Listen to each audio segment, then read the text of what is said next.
Welcome to Christchurch. Welcome to the CDC. Welcome to a new exciting new season, hopefully. Okay, the first thing, of course, to remember is the clothing we've packed in your orange bags for you today is based on where you're working in Antarctica and what particular job you're doing. And of course, what we're going to do this afternoon is to get you to try your ECW gear on before we send you south tomorrow. Okay. They call it going to the ice. It's a simple thing to say, but the journey is profound. Tonight, they'll get warm clothes in this United States National Science Foundation warehouse in New Zealand. Tomorrow, they'll leave for Antarctica, 2,400 miles to the south. My name is Norbert Wu. I'm an underwater photographer. I've been going to the ice since 1997. Most people call me Norb. You better have two large ones. They're too tight. Turn them back and just get the pants.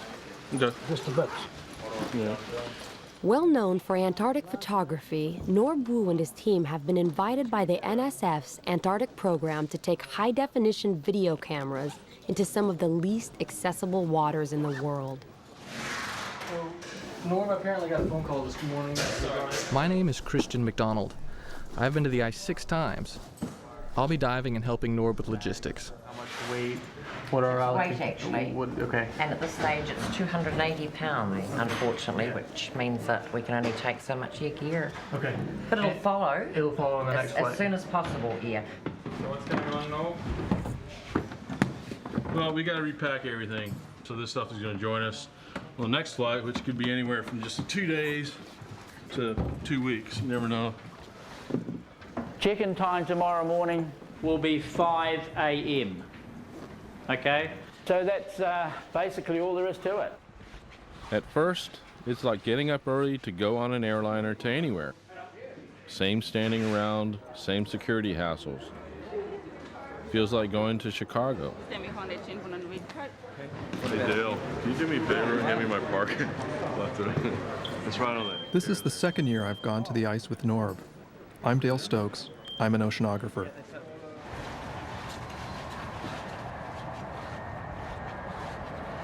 This is no airliner. This is not a trip to Chicago. It's so noisy in here you can't talk. You can barely move. It will be an extremely uncomfortable 5-hour journey. About all anyone can do is think about the ice.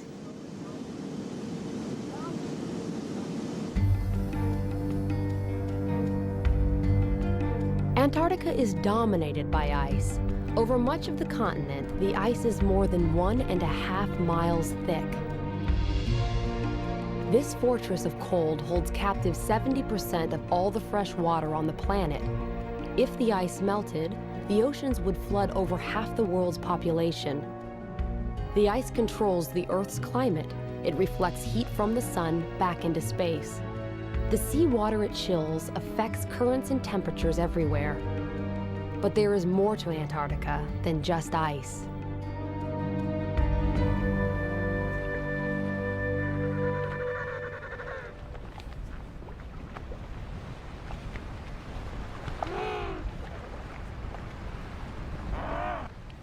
On the surface, Antarctica seems bleak with its endless cold and its flightless, awkward birds. But that's only on the surface. Norb, Christian, and Dale are going to the ice to get under it.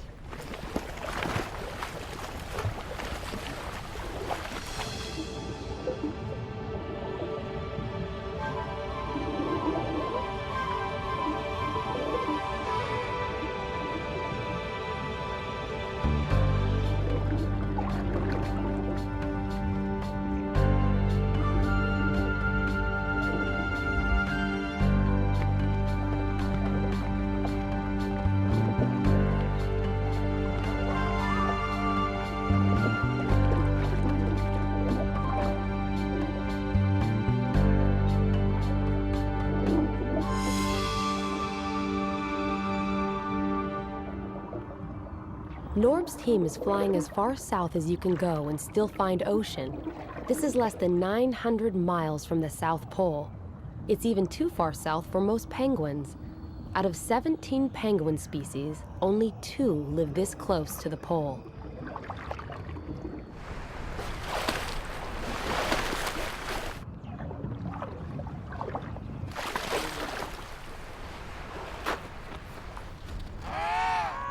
The big ones are emperors. The small one is an Adelie. The penguins only look awkward on the surface. They are completely at home. 5 hours after takeoff, the plane lands on the frozen sea near McMurdo Station, a United States research base. For the passengers, those 5 hours have transformed their world.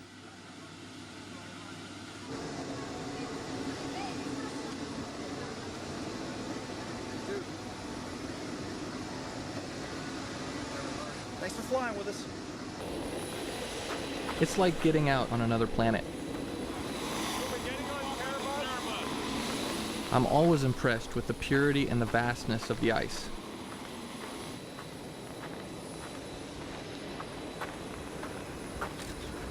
The sea we want to explore is beneath our feet, locked away under 6 feet of ice. But first we have to learn to deal with the ice. This is Snowcraft 1.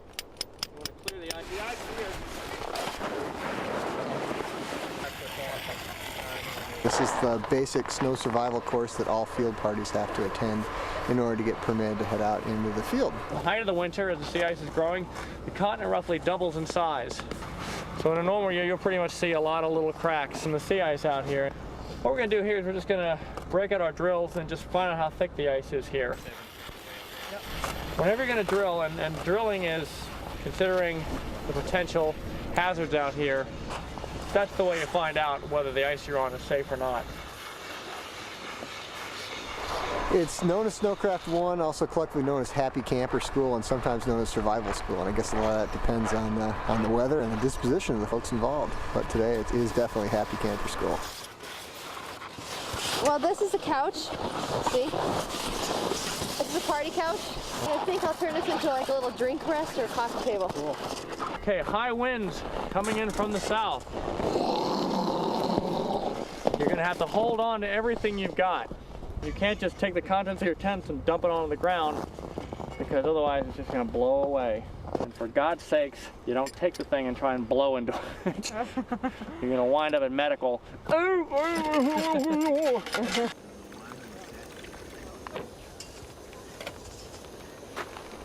This is a classic Antarctic day out here. It's virtually dead calm, lots of sunshine, but the potential for it to change in the next 2 hours or less is pretty dramatic and pretty amazing. Intimidating, I think, is probably the best word for it.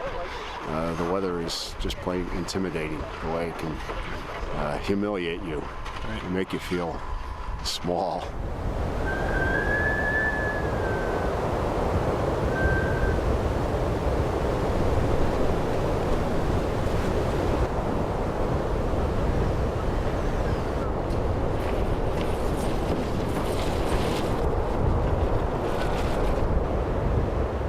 It's mid-October, springtime at McMurdo Station. If you have any trouble at all, you just call Mag Ops and tell them you have a dive accident. They'll page everyone. Hundreds of scientists and technicians are here, but most of them, like Norb's team, are inside, getting ready for the season's work. What transportation options will be best? If you're diving locally here, the best transportation is going to be your Sprite. Rob Robbins is McMurdo's diving coordinator. He'll often dive with the team. Have a helicopter launch from here, go up there and pick you up, so. People call this place Mactown. It's a frontier outpost, a modern version of an old mining town. When the weather breaks, everyone scrambles to get out in the field. They're all chasing the most elusive kind of gold, knowledge. This year, the National Science Foundation will support 127 major research projects. The projects cover everything from microscopic worms in the ground, to the movement of ice sheets, to the hole in the ozone, to the crystals made in the big volcano called Erebus, the dominant landmark here.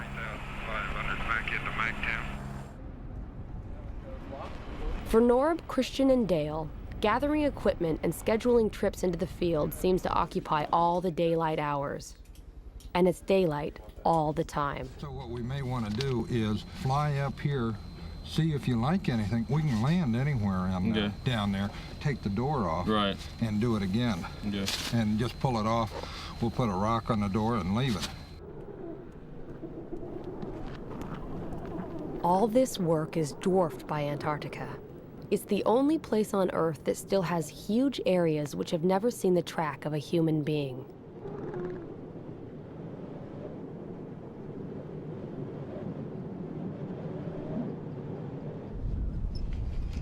I'm so ready to dive, I'll dig with a toothpick if I have to. But we still have to plan things out with Rob. Okay, some of the Sprite accessible dive sites around here, there's a lot of good diving. At Cape Armitage, it's fairly shallow. There's a shoal there. There's a lot of anchor ice. It's really pretty spectacular. Little Razorback, which is maybe an hour away or so, a lot of big pressure ridges there, so that's a good spot. Are we going to be able to cross them? You think the travel's going to be bad? The travel, I think, is going to be pretty good. There are some cracks. You're going to want to be careful, but it's fairly safe out there.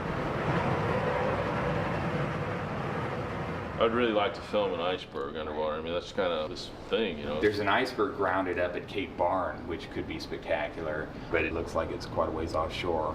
We'll have to see what it pans out to be. This ice is 6 feet thick. It's like cutting a porthole in a concrete wall.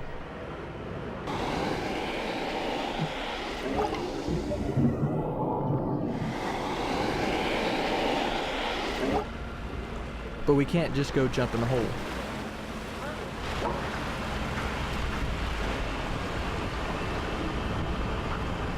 I'll come back in, blade it, and I'll bring the hut in, place the hut, we'll put snow around it, and you're down. That was great. Okay, thanks.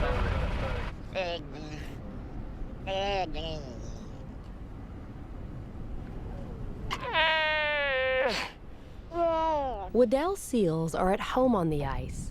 They live far from open water and use cracks and holes to get in and out of the water and to breathe. In October and November, the seals haul themselves out on the ice to give birth and raise pups.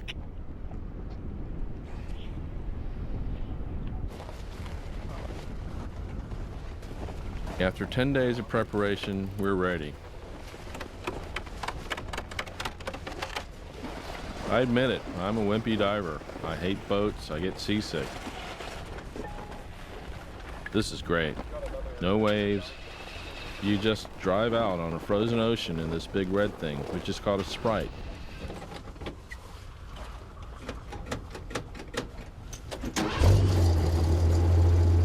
A Sprite is fun for about the first 5 minutes. It's like driving a tank. But a tank's fast. This thing maxes out at about 10 miles an hour.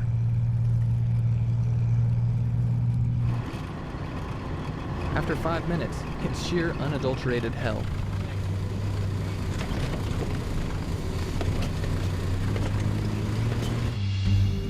After a rough hour's ride over the frozen ocean, the team arrives at the dive hut that they place next to a rock called Little Razorback Island.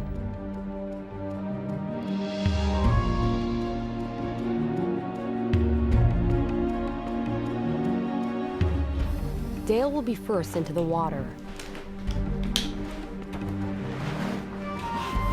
3 layers of underwear and a dry suit. It still doesn't really keep you warm. But for me, it's worth it. There's no diving like this anywhere else in the world. The only thing exposed to the water is your lips. At first, they burn, but then they get completely numb, and it's okay.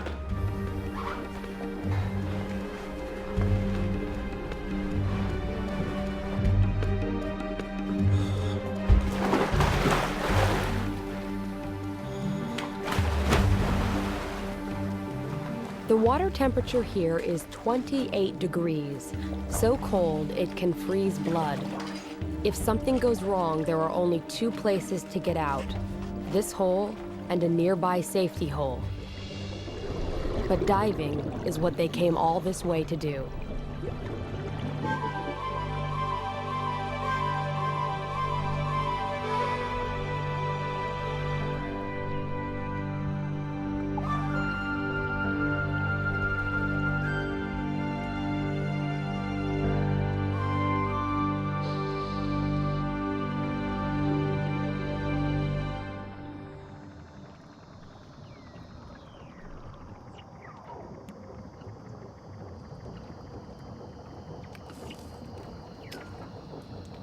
The crystals on the bottom are called anchor ice. In shallow places like this, ice forms on almost anything the water touches, so it grows in kind of an ice garden.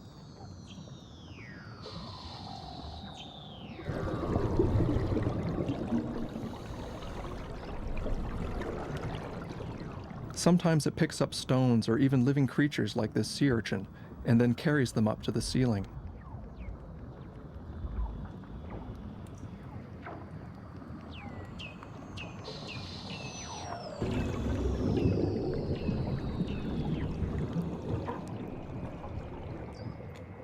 To me, these noises sound like alien radio signals in science fiction movies.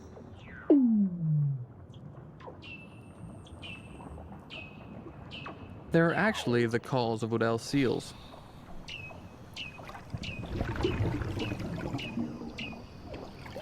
The seals will go anywhere they could find a hole for air.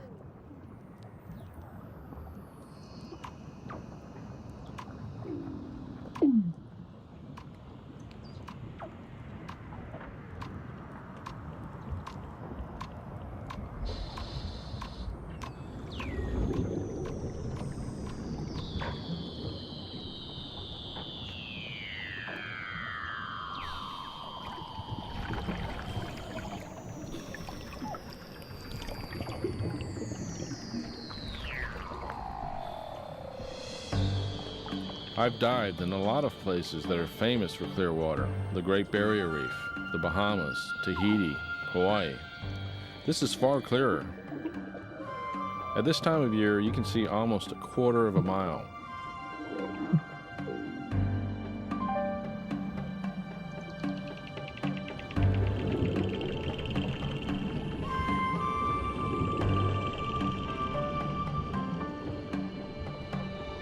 These strange things are called brine channels. Up on the surface, salt is concentrated in the frozen sea ice and makes brine, which is so salty that it stays liquid even when the surface ice cools it to extremely low temperatures. When this cold brine flows downward, it freezes the less salty seawater around it, making these tubes.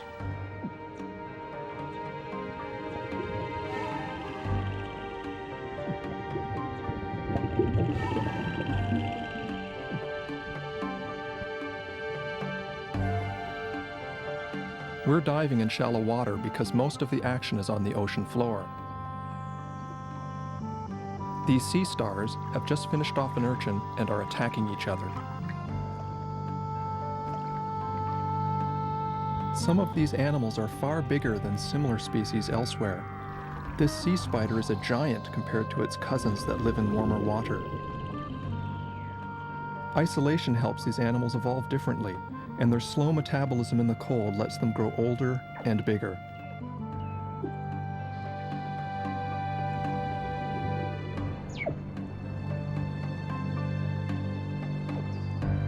Clear water is great for us, but hard on the life here. There's been no sunlight for 4 months, so nothing has been growing in the water.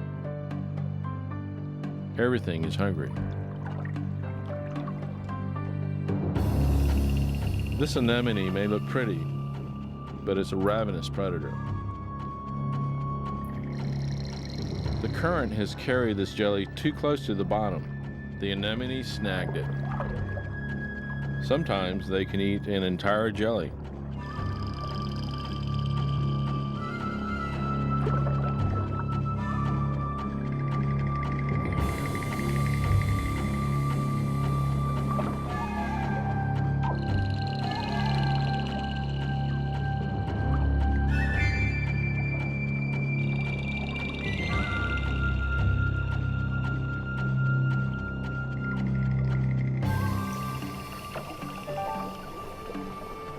After about 40 minutes, you start to really get cold. It's time to get back to that warm hut. Under the ice, you have no clue what the weather's been doing, but this is Antarctica. It's sure to be different.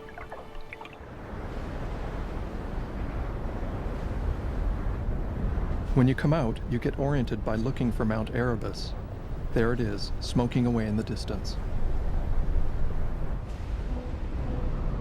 Underwater, the body fights off cold by burning calories like a furnace. Cool, baby. Everyone is physically exhausted. Ceiling, very, very cool.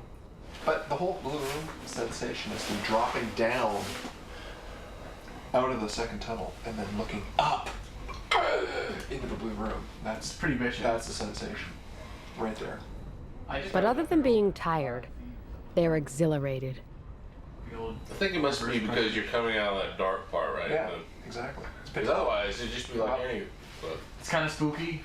Long way from the hole. It's kind of fun.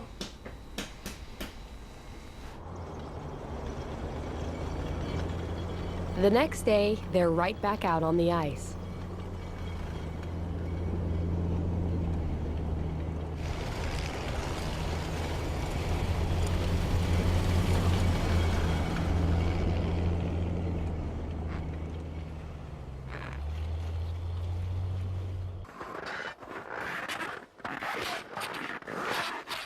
The team comes upon a hump in the snow that could be a lot more dangerous than it looks. This is exactly what Norb and Dale were warned about in survival school. So what's the rule of thumb? It has to be, we need 30 inches of ice, but if we get a crack, It's got to be less than a third the track width. So I think if we just get a shovel here and we can clear some of this away and see how wide it is. This snowdrift marks a crack in the ice. You can't tell from the surface if the crack is too wide for the Sprite to cross. It's always weird to think that right underneath this solid-looking surface, there's ocean 1,000 feet deep. I love diving, but I sure don't want to fall in.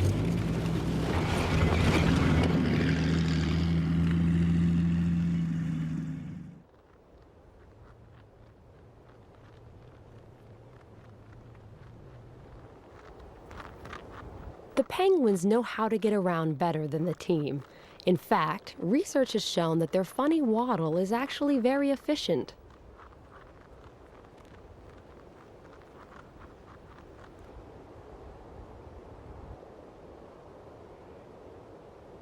There are all sorts of mysteries under the ice.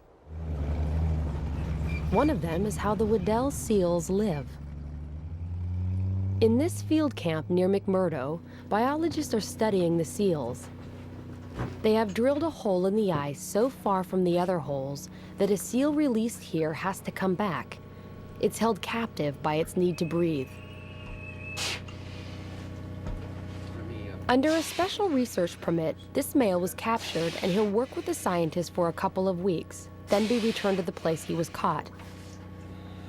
They have glued instruments on his back and a camera on his head to explore a world of life and hunting under the ice that would otherwise be hidden forever.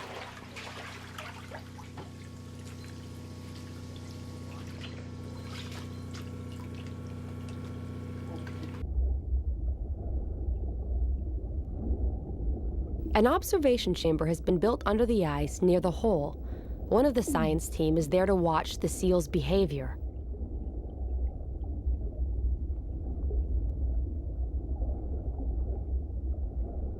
This seal, and others that have worn the equipment, have led to breakthroughs in the study of Weddells. The video the seal takes is a first. Here, with the camera pointed forward, is something divers and scientists had never seen before. The seal blows bubbles at the sea ice ceiling and flushes out its prey.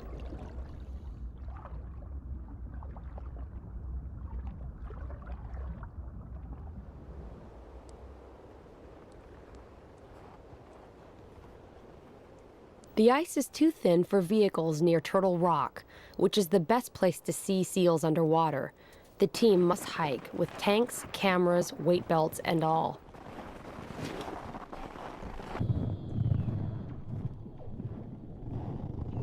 Underwater, a male seal hears them approach.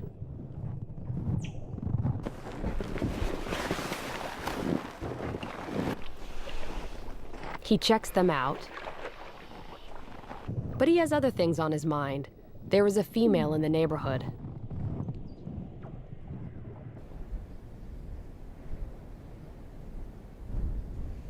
There's no warm dive hut here, but that's all right. It's a balmy day, about 15 degrees.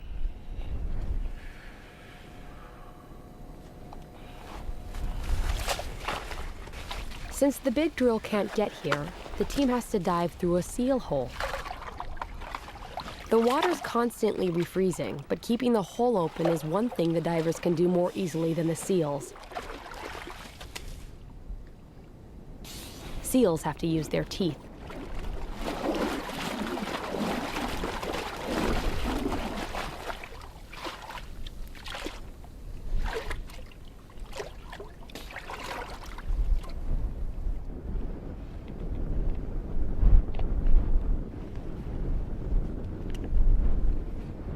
Did you hear it going or not? Did you hear it going when I press it?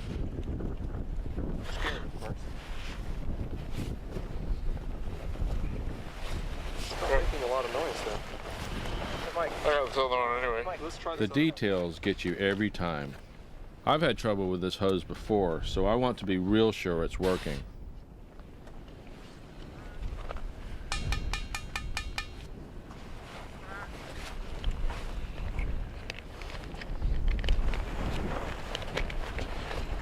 There we go.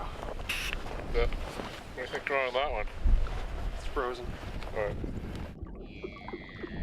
As Norb and Christian get in the water, a mother seal is teaching her baby to swim.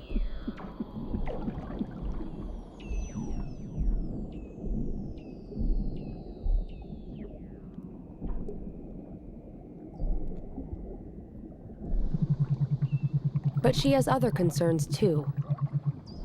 Females, once they've given birth, are often ready to breed, and this female knows that the male is around.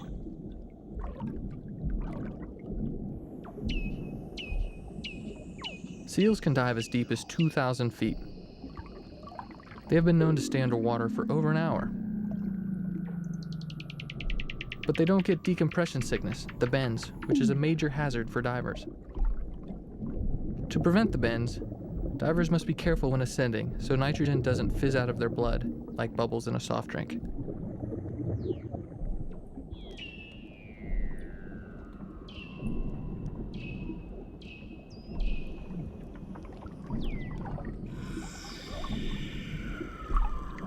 As we watch, a male shows up to chase the female.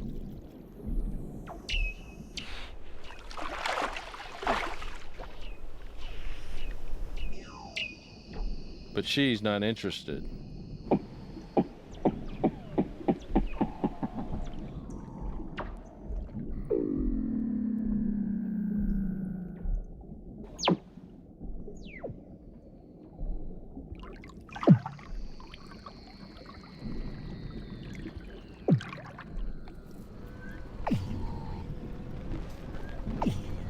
The males sometimes fight each other at breathing holes, so we try to use holes that aren't occupied. As Christian heads for the hole to get out, something unexpected happens.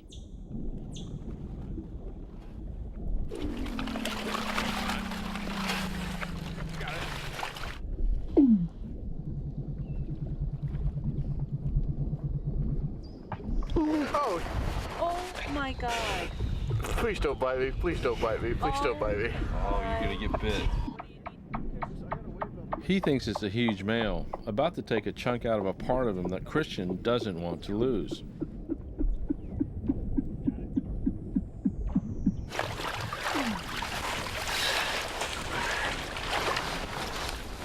Like, whoa, somebody's goosing me.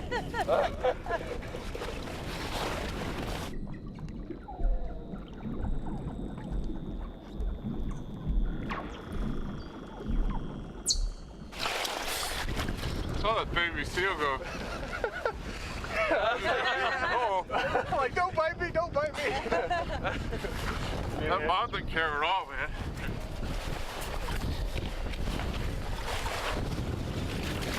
Oh, is that the baby that came out then? Yeah. I said, I'm like, oh, big dude over here, scraping out a hole. This big one is a leopard seal. He's near the top of the food chain. A wolf of the Antarctic. A penguin eater.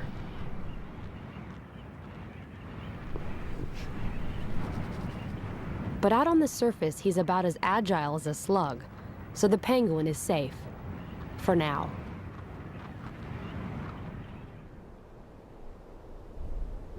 Couloir Cliffs, the next dive site, is too far away from McMurdo Station for the team to use a drilling rig.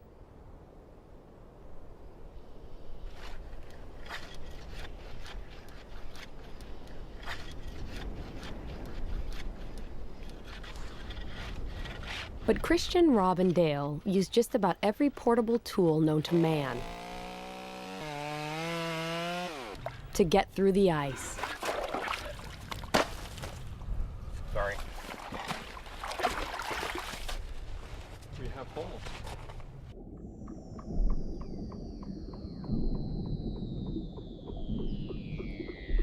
This is the type of sea star that I have never seen before, using its long arms to pick plankton out of the water as the current moves past.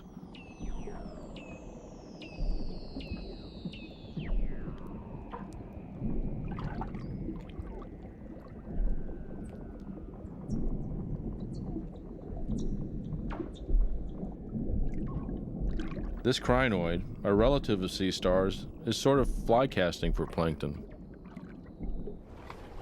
On the surface, Rob keeps the hole clear and has no idea that beneath him, Dale is having one of the most memorable dives of his life. He is witnessing the effects created when snow from these cliffs melts and sinks beneath the cracks in the rocks.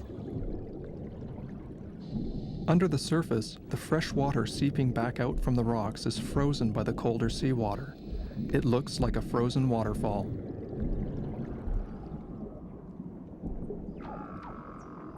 The sunshine has been feeding energy to algae, which is turning green and golden. Soon the algae will bloom in the water and end our season by ruining the visibility.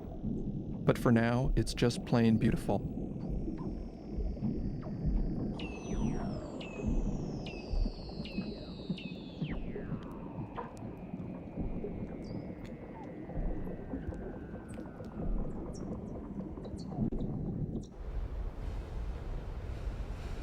On a slope below Mount Erebus, a glacier flows to the sea from the thick ice in the interior. In some ages of the Earth's history, Antarctica's ice has flowed completely away. Today, scientists are studying this ice, trying to learn whether it is growing or shrinking and why. This simple and precarious balance between what is frozen and what is not affects everyone on Earth.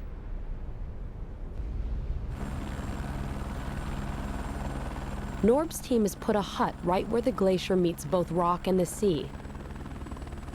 The glacier face goes hundreds of feet down into the water. Norb and Christian will dive right next to it.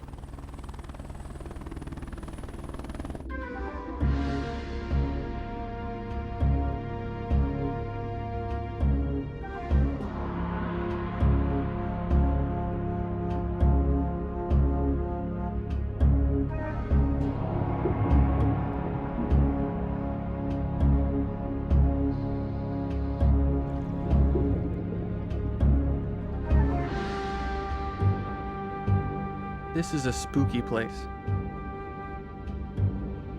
When you swim close to this, you can't really tell where the water ends and the ice begins. It gives you kind of an ominous feeling.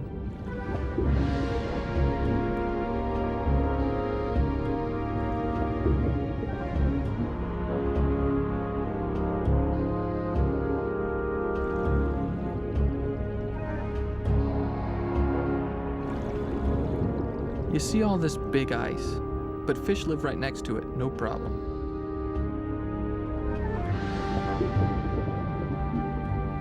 They make their own antifreeze in their pale blood. The ice isn't ominous to them, it's home.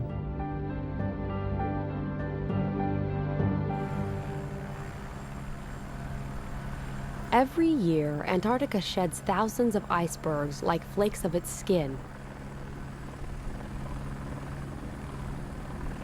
Everyone knows that icebergs hide most of their mass underwater, which is why the team wants to shoot near one. But that, like everything else here, is going to be harder than they thought. Christian and Rob have been out for 2 days looking for bergs to explore. Their report is not good. Hey. Gotta go Cape Roberts. Well, Cape Roberts is pretty nice, but we weren't able to find any diveable icebergs. Oh, you can't? No, actually, we tried quite a bit. We spent a couple days chainsawing holes and trying things out, but it doesn't look too good. No, really? So you're saying, what, out of all those bergs over there, you don't think any one of them's diveable? I don't think any of them are diveable without drilling or blasting a hole. Most of the icebergs are packed tight by the sea ice. No cracks, no openings, no nothing. And a lot of snow drifted up around each of them. We did find one berg that had kind of calved off and collapsed. And as it collapsed, it broke the surrounding sea ice around it, which looked really good. It looked like there was some thin spots we can get in, and there was a seal or two around. God, we spent like 5 hours chainsawing this thing open enough so that we could get in. Turns out, not only was it really dark and murky and kind of freaky, but when it looked as if when the iceberg calved and it broke all the sea ice around it, it pushed all that broken sea ice underneath the surrounding sea ice. So as soon as you open up a hole, it could be plugged up by this broken piece of ice that's underneath the underneath. It's dangerous. So I kind of jumped in and went down about 8 or 10 feet, and all the ice started kind of shifting around me, and so I came back up. Didn't like it. But the team is determined to dive an iceberg and find this berg frozen in the sea ice.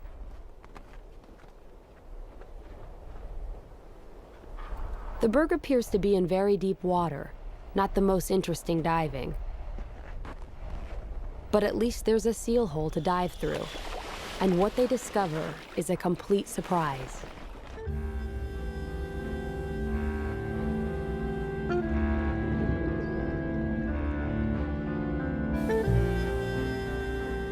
This is very cool. There's rock right under the berg. It's not in deep water after all. There's an underwater pinnacle here, and the berg crashed into it like a ship hitting a reef.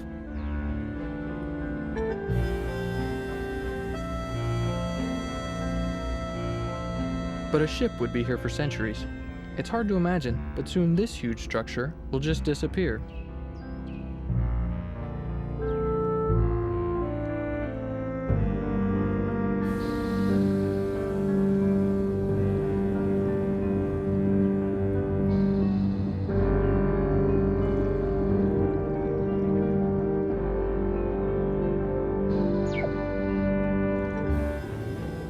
Bergs play a huge role in the Antarctic ecosystem. They crash into the bottom often, clearing big swaths on the seafloor for new life to colonize. Some scientists think this constant churning of the bottom is one of the reasons that life down here is so diverse.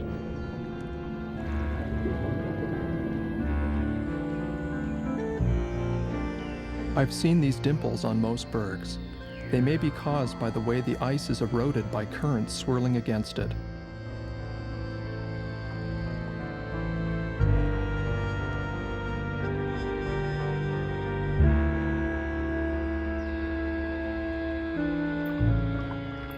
Young fish take refuge in the dimples. I guess when this berg melts, they'll just go find another one. It's not as if there's a shortage.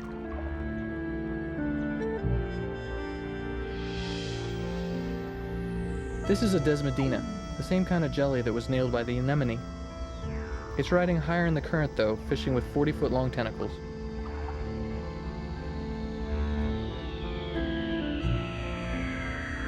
It has been another great dive, but this dive costs the team big time. Calling from McMurdo Station in Antarctica. I'm a physician, I'm a diver, and I have somebody here who's a professional diver who truly seems like he has decompression sickness. Diving down here. Dale is in trouble. He may have the bends. Diving heavily for a week. It's a sharp pain in my back, and I don't want to mess with it. If there's a bubble in there, you never know. You can be paralyzed for the rest of your life. Sometimes you just don't recover, and you can't dive ever again. Kind of a tough one. Now, we do have a chamber here, and the chamber is standing by. Might as well get in. Here we go. See ya. Imagine being told that you can no longer do something that has been a large part of your life since you were a child. 30 seconds for a descent to 60 feet. Dale has been placed in a hyperbaric chamber, an enclosure in which air pressure is first gradually increased and then gradually decreased. This shrinks the nitrogen bubbles in Dale's tissues and allows the extra nitrogen gas to safely diffuse out of his body. I feel selfish for being depressed about losing what some may consider to be a hazardous job. Most of all, I'll miss being underwater, under the ice.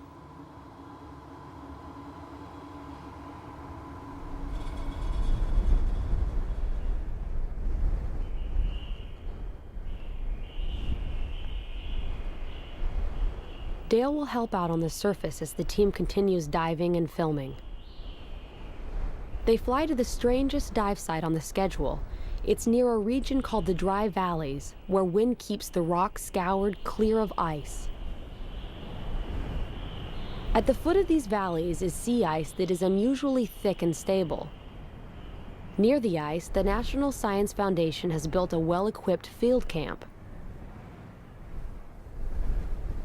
Here, oceanographers are studying life that is remarkably similar to what lives thousands of feet down on the ocean floor, the largest and least known ecosystem on Earth.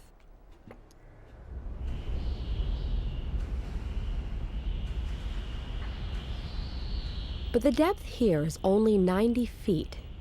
It's the ice, so thick it never breaks up, that makes this shallow world as dark and cold as the bed of the deep sea.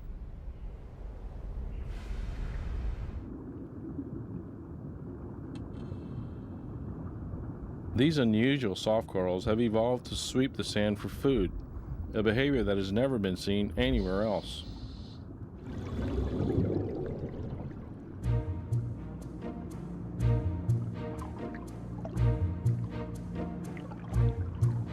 Among scallops, these brittle stars fight each other like stick warriors. The red ones eat the white ones, if they can catch them.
It's January.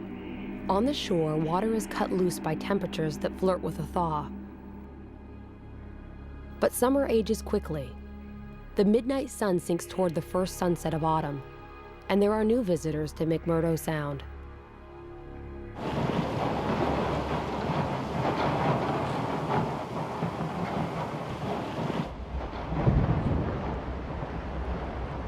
The U.S. Coast Guard icebreaker, Polar Star, arrives to cut a passage for a freighter to bring in supplies to Mactown. In the strips of open water behind the icebreaker, minke whales appear. They're feeding on plankton that has bloomed in the water under the ice in the constant daylight. Minkies, among the most common whales in the world, are still hunted in Antarctic waters.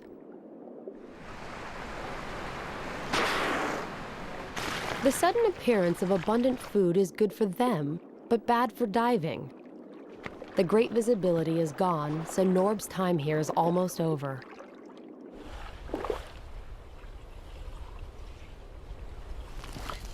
All around the coast of Antarctica, ice cracks and disintegrates. The expanse of sea ice has shrunk from its maximum of 7 million square miles to its minimum of only about 1 million. There are other visitors out there, but they're more elusive. For days, the team searches outside McMurdo, looking for the orcas that often haunt the ice edge. But day after day, the patches of water are empty. Then, in one breath, everything changes. The ice of the whole bay seems to be breaking up in front of our eyes, opening into long strips of water that are called leads.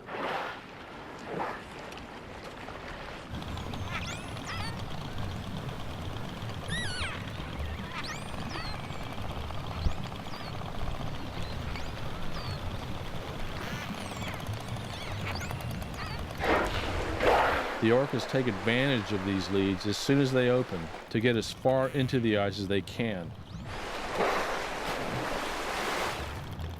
They're hunting the giant Antarctic cod, a fish that can reach over 100 pounds and uses the ice edge as shelter.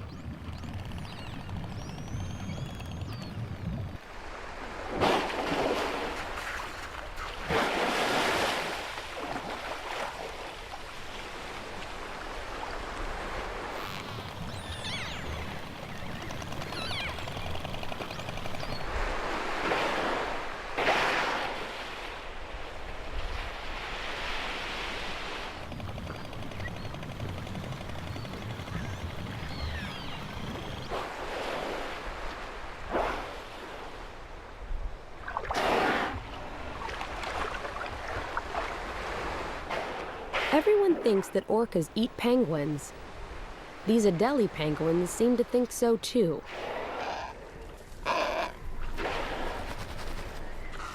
But scientists haven't actually seen a penguin eaten here, so they don't know for sure that it happens.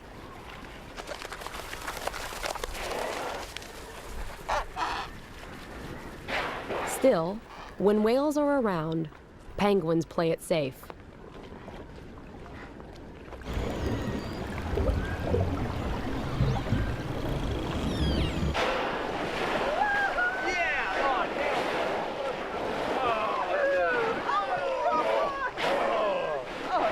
Dude, this is ridiculous. There's like 20 whales right there.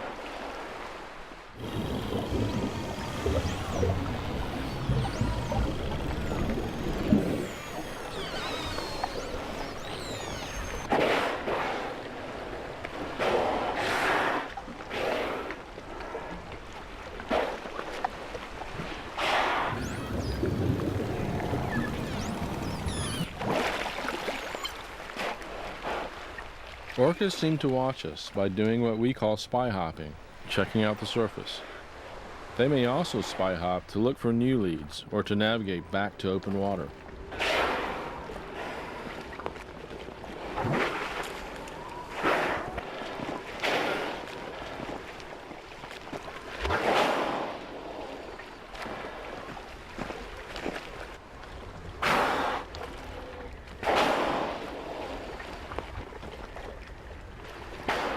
The orcas seem to be at the heart of the huge ebb and flow of energy in the Antarctic Sea, where the sun burns away the ice each year and the long night builds it back.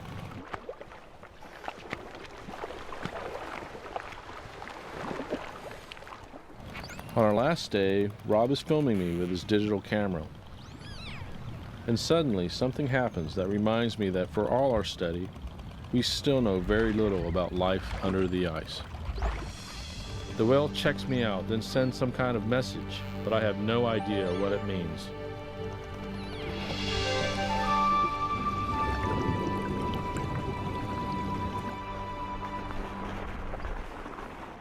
Months ago, Norb, Christian, and Dale said they were going to the ice. There is no casual term for leaving it.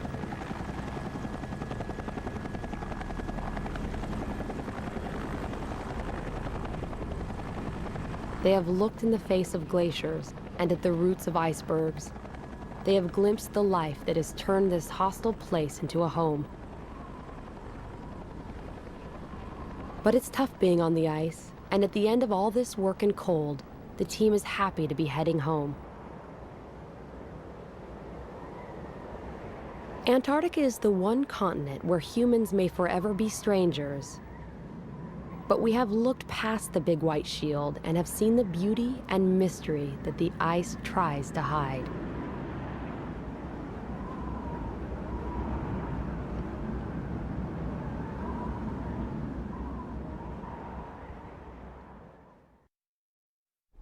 Under Antarctic Ice is available on VHS for $19.95 and DVD for $24.95 plus shipping.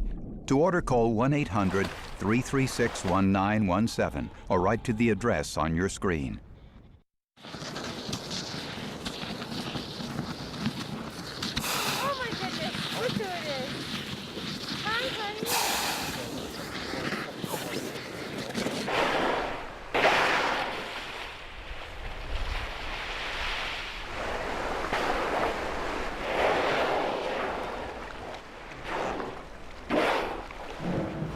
Here's good footage. Yeah.